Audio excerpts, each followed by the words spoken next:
여러분, 가을이 깊어가고 있습니다. 우리 옆에 계신 분과 한번 인사할까요? 사랑하고 축복합니다. 인사하겠습니다.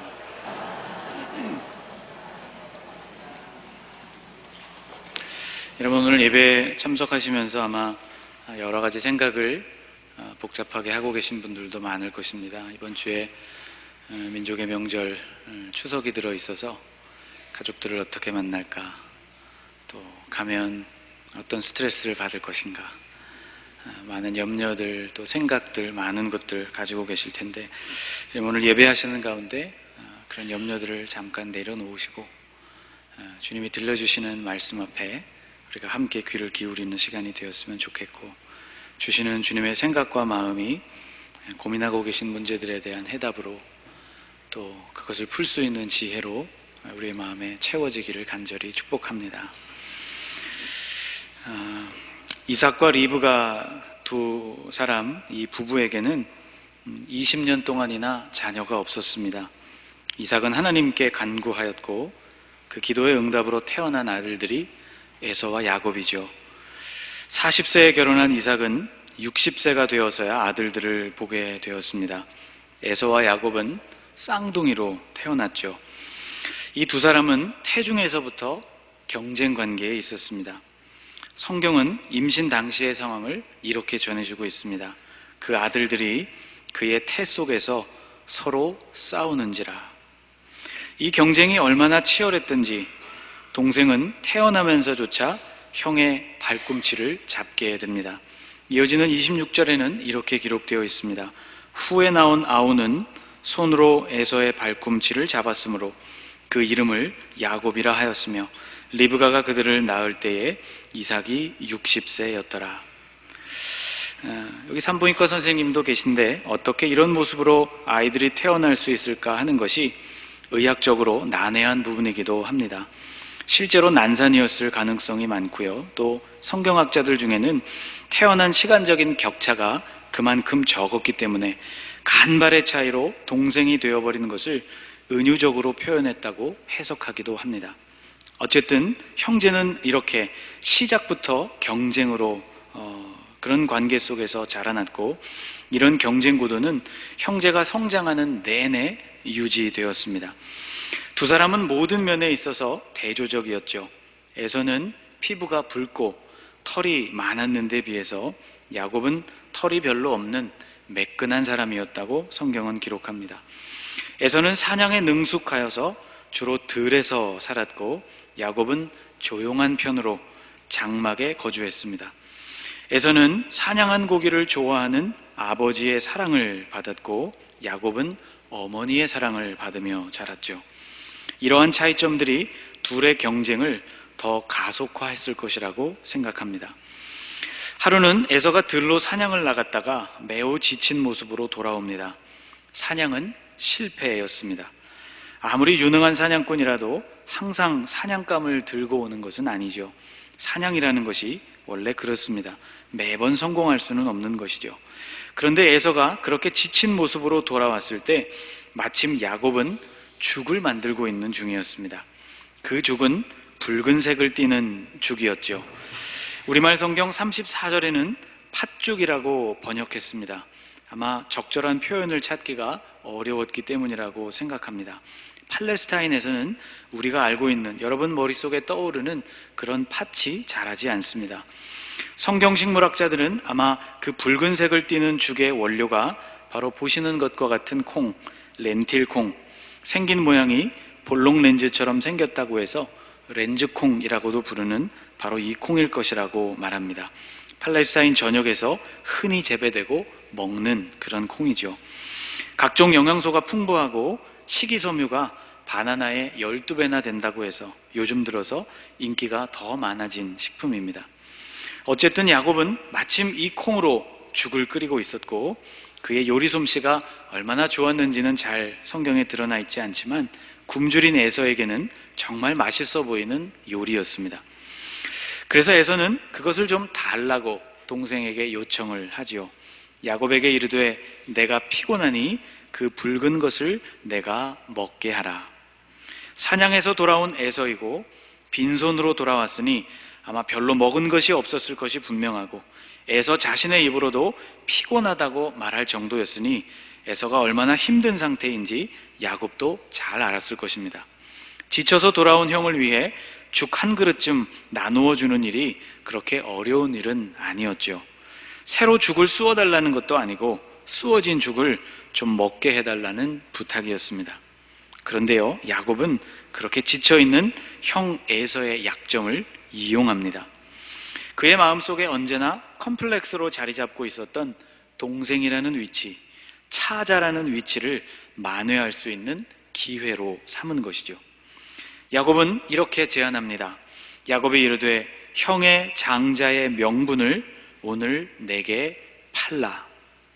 장자의 명분이란 장자의 권리를 말합니다.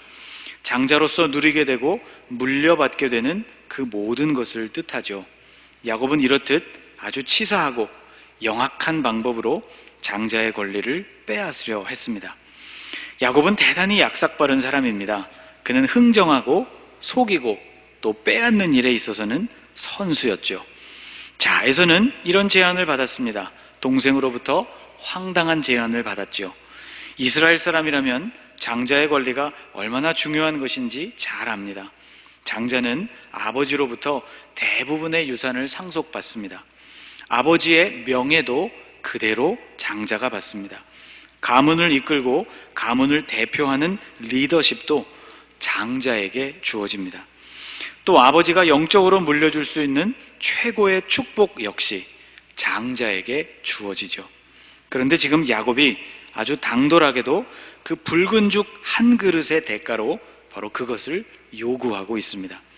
장자의 위치와 그 무게를 아는 사람이라면 당연히 이런 제안에 코웃음도 치지 않겠지만, 문제는 에서가 장자의 무게와 중요성을 별로 신중하게 생각하는 사람이 아니었다는 데 있었죠.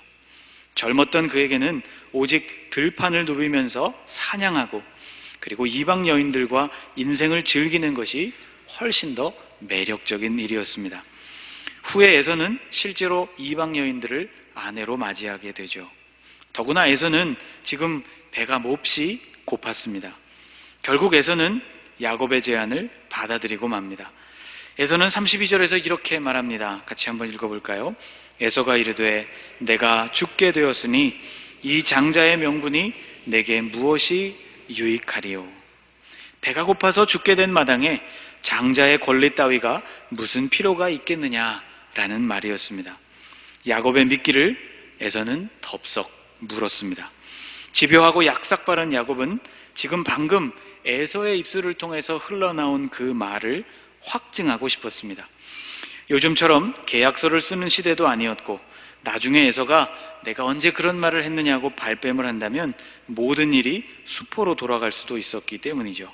그래서 야곱은 재차 안전장치를 하게 됩니다. 33절은 이렇게 이어집니다.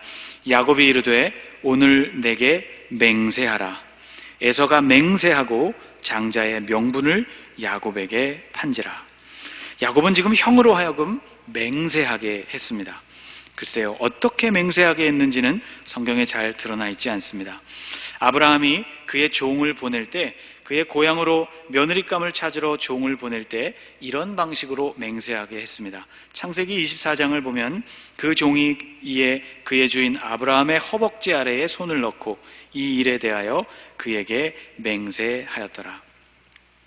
허벅지 아래 은밀한 곳에 손을 넣는 행위는 생명을 걸고 맹세한다는 것을 뜻하는 그런 맹세법이었습니다.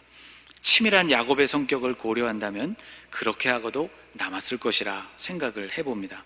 아무튼 그렇게 번복할 수 없는 맹세의 절차를 밟고 나서야 야곱은 붉은 죽을 형에게 건네줍니다. 에서는 허겁지겁 그것을 먹었고 그리고 자기 갈 길을 가게 됩니다. 에서는 지금 자신이 내뱉은 그 말과 맹세가 얼마나 어처구니 없는 일이었는지 별로 깊이 생각하지를 않았습니다. 34절은 이렇게 말씀합니다. 야곱이 떡과 팥죽을 에서에게 주매 에서가 먹으며 마시고 일어나 갔으니 에서가 장자의 명분을 가볍게 여김이었더라. 태중에서부터 경쟁한 두 사람의 인생, 우리는 그동안 이 두 사람에 대해서 좀 잘못된 이해를 갖고 있었습니다.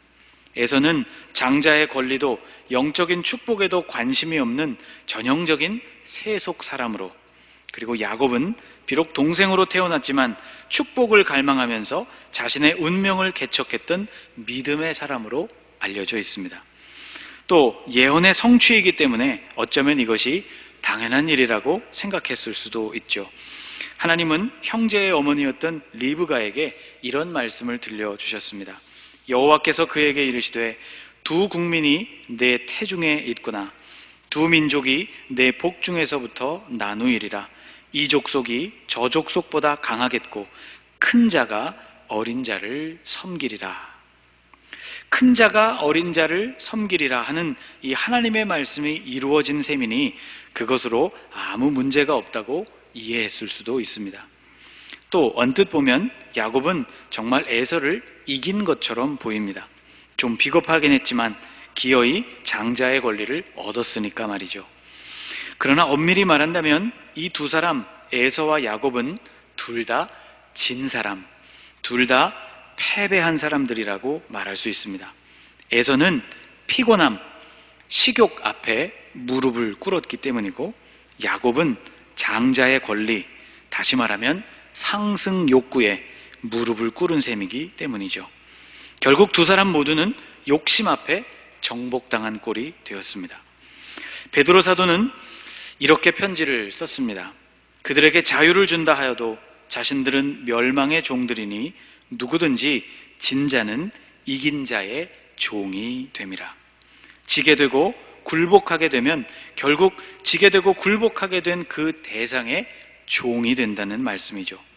이후로도 에서는 육체의 욕심, 그것의 종이 되어서 평생을 살았고, 야곱은 더 많은 것을 얻고 더 높이 올라가려는 욕심의 종이 되어서 살았습니다. 여러분, 에서와 야곱의 이야기는 단순히 재미있는 옛날 이야기가 아닙니다. 이것은 오늘 우리에게도 여전히 시퍼렇게 살아서 다가오는 도전이라고 할 수 있습니다. 오늘의 세상은 육체의 욕심에 이끌려서 살아가도록 우리를 부추기는 세상이기 때문이고, 신분 상승을 위해서 속이고 빼앗는 일이 허다한 세상이기 때문이죠. 에서는 육체의 소욕보다 훨씬 더 중요한 것이 있었음을 알았어야만 했습니다. 장자의 권리라는 것은 절대로 붉은 죽 한 그릇과 견줄 수 없는 소중한 것임을 깨달았어야 했습니다. 사사시대에 활약했던 기드온이라는 인물이 있죠. 300명의 용사들과 전쟁에서 승리한 유명한 사사입니다. 그런데 처음부터 그 용사들의 숫자가 300은 아니었습니다. 전국에서 모집된 군사들의 숫자는 32,000명에 달했습니다. 그 정도의 숫자라도 해변의 모래와 같이 많은 미디안의 군대를 맞서기에는 역부족이었죠. 그런데 하나님은 이상한 말씀을 하셨습니다. 너무 많다고 말씀하신 것이죠. 그래서 주님은 두려워서 떠는 자들은 모두 돌아가라는 말씀을 하셨습니다. 여러분, 전쟁이 두렵지 않은 사람이 어디 있을까요? 이 마음씨 좋은 하나님의 명령을 듣고 집으로 돌아간 사람들의 숫자가 무려 22,000명이었습니다. 10,000명이 남은 것이죠. 그런데 하나님은 아직도 많다고 말씀을 하셨습니다. 하나님은 그 전쟁에 동참할 하나님의 사람들을 구분해 내셨는데 물가에서 이 10,000명을 시험하셨고 준비되어 있었던 300명을 선택하십니다. 오랜 행군으로 많이 지쳐 있었던 군대는 물을 만나자마자 허겁지겁 물을 마시기 시작했습니다. 대부분의 사람들은 무릎을 꿇고 물을 마셨죠. 무릎을 꿇고 아마도 상체를 숙여서 물에 입을 대고 마셨을 것이라고 생각됩니다. 목이 말라본 경험이 있는 분들은 아마 이해가 되실 것입니다. 목마름 앞에 물이 얼마나 반가운 것인지. 그러나 똑같이 목이 말랐지만 물을 손으로 떠서 마시는 사람들이 있었습니다. 주님은 그들을 선택하셨죠. 목마름 앞에도 굴복하지 않는 사람들, 육체의 간절한 원함 앞에 무릎을 꿇지 않는 사람들이 바로 그들이었습니다. 물을 마시는 것 외에 그들의 눈앞에 보이는 것이고 그들의 본성이 이끄는 대로 물을 마시는 것 이외에 다른 것은 아무것도 생각할 수 없을 만큼 절박한 순간이었지만 그들은 육체의 소욕을 제어하고 군인으로서의 본분을 기억했던 사람들이었던 것이죠.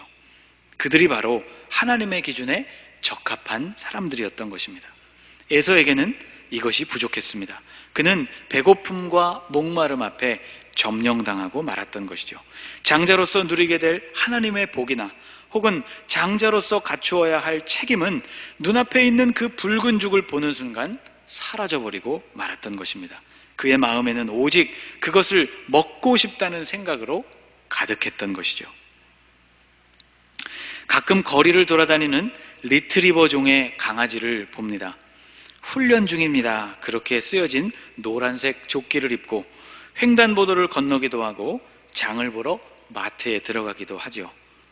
참 귀여운 모습으로 동행하는 사람과 함께 길거리를 다닙니다. 맹인을 안내하기 위한 안내견 훈련을 받고 있는 것이죠. 앞이 보이지 않는 사람들을 돕기 위해서 이 강아지들에게 가장 중요하게 요구되는 과목은 절제입니다. 이 강아지들은 앞에 맛있는 사료가 있어도 먹어라는 허락이 있기 전까지는 먹지 않는 훈련을 받습니다. 침이 입가에 줄줄 흘러내려도 바라만 볼 뿐 먹을 수 없습니다. 이들은 또 어떤 상황에서도 짖지 않는 법을 훈련받습니다. 지하철처럼 사람이 많고 비좁은 공간에서 실수로 발을 밟히게 되는 일이 생겨도 절대로 짖어서는 안 되는 것이죠. 참 불쌍하다는 생각이 들었습니다. 본능을 거스르는 혹독하고 비인간적인 훈련을 받는구나, 그런 생각도 해보게 됩니다. 그러나 여러분, 사람을 돕고 생명을 보호하는 위대한 일을 감당하기 위해서는 그 정도로 본능과 맞서야만 하는 것이죠. 짐승도 그렇습니다. 하나님의 상급을 바라보고 하늘의 유업을 기대하는 성도에게는 그 정도로는 어림없다는 것이죠. 성령의 열매 9가지 중에서 마지막 열매가 절제입니다. 셀프 컨트롤, 스스로를 조절하는 것이죠.